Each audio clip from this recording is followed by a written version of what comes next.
my fire. Imaginem o calor abafado de Orlando, em 1993. Um empresário chamado Lou Pearlman, completamente fascinado pelo sucesso estrondoso do New Kids on the Block,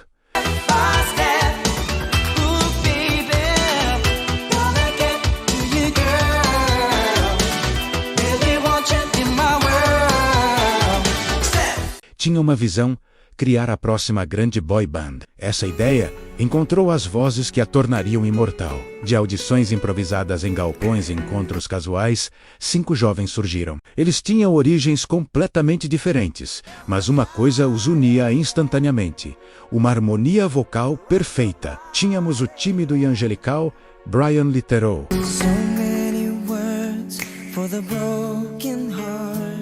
vindo do Kentucky. Seu primo, o carismático e mais velho Kevin Richardson,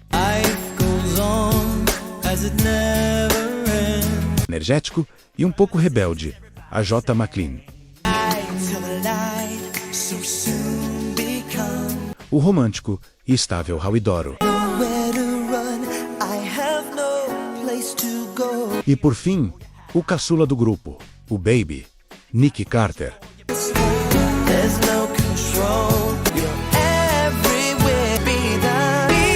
Com apenas 13 anos de idade, eles se batizaram com o nome de um mercado de pulgas popular da cidade. Nasciam ali os Backstreet Boys, não como um projeto fabricado, mas como uma irmandade. Os primeiros passos foram modestos. Eles se apresentavam em parques temáticos e ginásios de escolas, construindo sua base de fãs de forma orgânica, uma pessoa de cada vez. Mas o sucesso, curiosamente, não veio de casa. Ele soprou primeiro do outro lado do Atlântico, na Europa. Em 1995, o single We've Got It Going On teve um desempenho tímido nos Estados Unidos, mas explodiu nas paradas da Alemanha. Era um sinal. O mundo estava pronto para uma nova boy band. E os BSB, com sua mistura de R&B dançante, baladas românticas e coreografias sincronizadas, tinham o pacote completo. A histeria do pop adolescente dos anos 90 tinha encontrado seus novos reis. Quando o primeiro álbum deles finalmente foi lançado nos Estados Unidos em 1997, foi como um terremoto cultural. Músicas como Quit Playing Games With My Heart e Everybody Backstreet's Back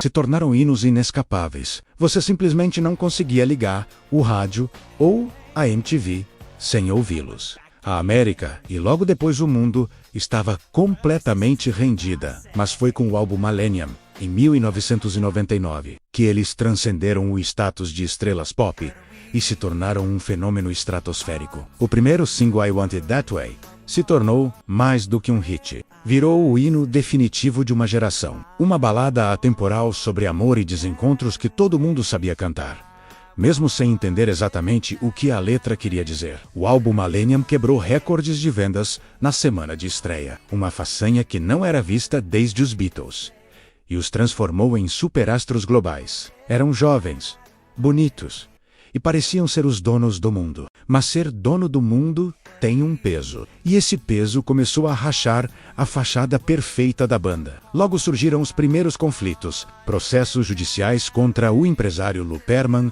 revelaram um esquema brutal de exploração financeira, onde os garotos que geravam milhões recebiam uma fração mínima do dinheiro. A pressão para criar um novo sucesso após o fenômeno Millennium era simplesmente insuportável. O álbum seguinte, Black e Blue, lançado em 2000, conseguiu manter a máquina de sucessos funcionando, mas as tensões internas e os conflitos com a gravadora Jive Records aumentavam.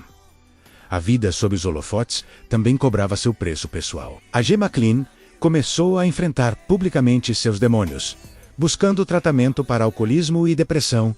Em 2001, a turnê mundial precisou ser interrompida e a imagem do grupo perfeito e sorridente começou a desmoronar. O golpe que parecia ser o final veio em 2006. Kevin Richardson, considerado o irmão mais velho e a âncora do grupo, anunciou sua saída para buscar outros interesses. Naquele momento, parecia o fim de uma era. A bolha do teen pop já tinha estourado e os Backstreet Boys, agora um quarteto, tentavam se reinventar em um cenário musical que havia mudado completamente. Eles lançaram álbuns como Never Gone e Unbreakable, mais maduros e com uma pegada mais rock, mas que acabaram confundindo tanto os fãs quanto a crítica. O estigma de boy band do passado era um fantasma difícil de exorcizar. Muitos achavam que a história deles tinha acabado ali, mas se tem uma coisa que define a história dos Backstreet Boys, essa coisa é a resiliência. Em vez de desaparecerem, eles fizeram o impensável. Eles abraçaram a legião de fãs que cresceu junto com eles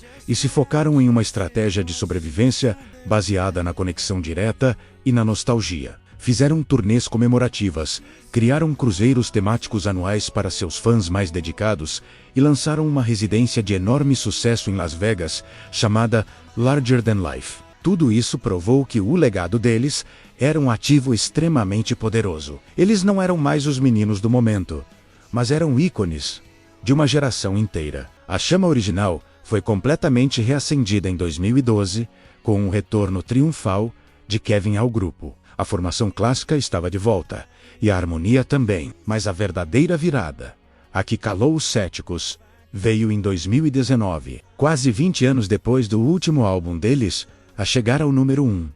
O disco DNA não foi um retorno nostálgico, foi uma reinvenção. Singles como Don't Go Breaking My Heart soavam contemporâneos, relevantes e sofisticados. Eles conseguiram conquistar uma nova geração de ouvintes sem trair a essência emocional que sempre os definiu. Aquelas harmonias vocais impecáveis. E o resultado foi histórico. O álbum DNA estreou no topo da parada da Billboard, um feito incrível que os coroou como a única boy band na história a ter álbuns número 1 em 3 décadas diferentes. Nos anos 90, nos anos 2000 e nos anos 2010, hoje, a jornada deles representa um arco narrativo completo, da descoberta inocente em um galpão de Orlando ao estrelato global insano, da quase autodestruição sob a pressão da fama à redescoberta como ícones duráveis e respeitados. Eles sobreviveram à bolha do teen pop, as crises pessoais, as mudanças drásticas do mercado musical e, o mais difícil de tudo, sobreviveram ao próprio tempo. Mais do que apenas uma coleção de hits, eles construíram um legado de perseverança. Os Backstreet Boys passaram de garotos propaganda de um gênero musical para se tornarem embaixadores de uma era.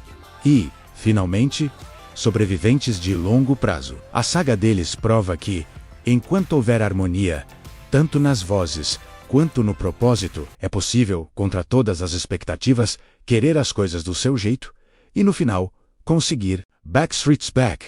Alright. Obrigado por assistir. Se você curtiu essa viagem no tempo, não se esqueça de deixar seu like, se inscrever no canal e ativar o sininho para não perder as próximas histórias. Até a próxima.